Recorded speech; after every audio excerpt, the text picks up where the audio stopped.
Aujourd'hui pour la formation des 10 huiles essentielles, je vous présente l'huile essentielle qui était en cadeau au mois d'avril et au mois de mai pour début mai. C'est la mandarine rouge. Alors elle est dans un flacon de 5 ml, tout bonnement parce que c'est le fruit qui est porté à maturité que nous allons récolter. Pour les huiles essentielles de mandarine, il en existe 3, la mandarine verte, la mandarine jaune et la mandarine rouge. C'est en fonction des degrés de maturation où on va pouvoir cueillir les mandarines et pouvoir les utiliser. Elles ont similairement les mêmes propriétés, mais en puissance différente en fonction du degré de maturation du fruit. Pour presser les agrumes, pour faire une huile essentielle d'agrumes, on passe les fruits sur des grosses râpes, des grandes râpes, on les fait rouler et on a le zeste sur lequel on appuie. Si on regarde une... je dois en avoir une, je vais vous en chercher une tout de suite. J'ai pas trouvé de mandarine à la maison, en même temps je suis pas sortie sur la période. Ou alors ma fille a tout mangé. Mais j'ai trouvé un pamplemousse, donc hop. Je vais manger ce midi. Je vais prendre une peau de pamplemousse. Si on la regarde, je ne sais pas si vous allez bien voir, on a plein de petits points.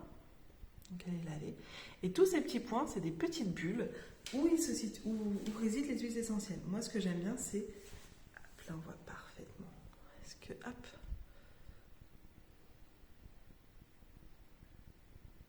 Je ne sais pas si vous voyez que ça... Enfin, voilà.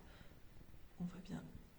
Donc là, quand on plie ou quand on s'amuse à plier pour asperger les autres, c'est des gouttes d'huile essentielle en fait qu'on envoie. Donc le fruit passe sur des grandes râpes et donc on râpe le zeste et après on presse pour éclater toutes ces petites bulles. Donc pour la mandarine, on va la traiter donc à différents degrés, comme je vous disais, en fonction de vert, jaune ou rouge. C'est en pression à froid. Moi, je vais l'utiliser de différentes manières. Donc, je vais avoir l'huile essentielle de mandarine que je vais pouvoir mettre sur ma peau le soir si j'ai besoin un petit peu de purifier ma peau. Pas la journée parce qu'elle est photosensible, donc on évite de s'exposer au soleil quand on en a mis.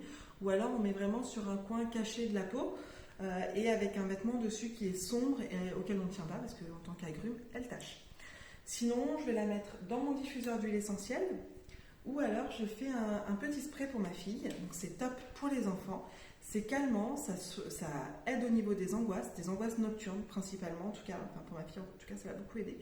Au niveau insomnie, constipation, donc terreur nocturne, comme je vous ai dit. Elle est purifiante aussi et elle aide au niveau de l'hyperactivité. Donc ça va être principalement pour les enfants. Moi, pour le spray, j'ai pris un spray de 30 ml qu'on trouve sur doTERRA. On met 10 ml d'alcool. Dans ces 10 ml, j'ai mis 10 gouttes d'huile essentielle de mandarine verte, 10 gouttes d'huile essentielle de mandarine jaune et 10 gouttes d'huile essentielle de mandarine rouge.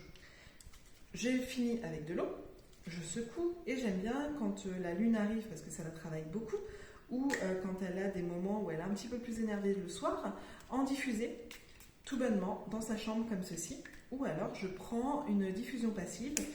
Moi j'aime bien mes filtres à café. J'essaye de faire une bonne, un petit pliage sympa et quand j'y arrive pas, ça finit roulé en boule et dessus je mets 2 gouttes de mandarine et je le mets dans un endroit de sa chambre pour qu'elle puisse le sentir tout au long de la journée ou au niveau de sa sieste si c'est une période où elle est un petit peu énervée. La mandarine c'est un puissant sédatif, donc ça aide à dormir.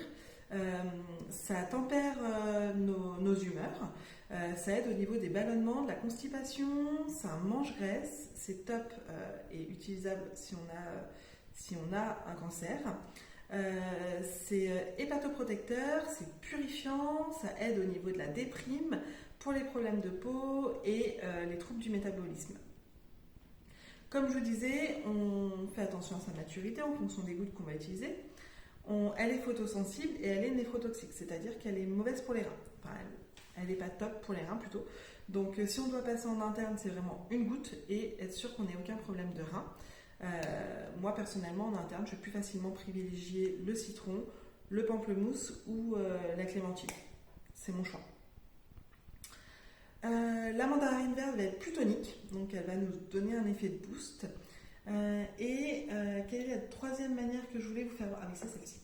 pour comment j'utilise la mandarine. Donc là, je fais des pots pourris en fait. Donc ça m'arrive, donc je les coupe, je mets dans une eau détox à laquelle je vais boire un verre tous les matins. Donc j'ai mon grand pichet, dedans je coupe du citron, de l'orange, de la mandarine, les agrumes qu'il existe. Des fois je mets des feuilles de menthe, maintenant que j'en ai planté à la maison.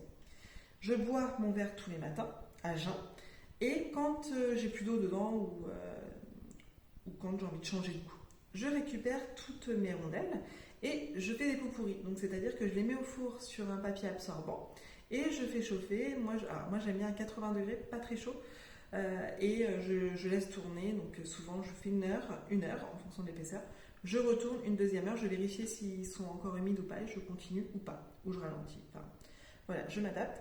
Et donc, ça me permet de faire des pots pourris assez sympas qui sentent. Je le mets dans un grand bol, un saladier plutôt. Je mets tous mes pots pourris, je mets un petit peu de cannelle, un bâton de cannelle, souvent dessus quand c'est en hiver, parce que j'aime beaucoup l'odeur de la cannelle à ce moment-là, ou sinon je laisse vraiment mes agrumes. Je remue de temps en temps, ça permet d'avoir l'odeur qui ressort, et ça permet aussi, une fois par semaine, quand je passe à côté, de remettre une goutte sur le fruit qui correspond, et ça permet de rediffuser en diffusion passive toute la journée. Moi j'aime bien et mon pot pourri d'agrumes il est principalement dans ma cuisine parce qu'en plus ça enlève les mauvaises odeurs. Donc je suis fan de ça. J'espère que ça vous a plu. J'espère que pour les personnes qui ont la mandarine, enfin en tout cas une des mandarines, l'odeur vous plaît. Moi je trouve ça ouais, j'adore. Et donc je vais vous souhaiter une bonne journée et à bientôt.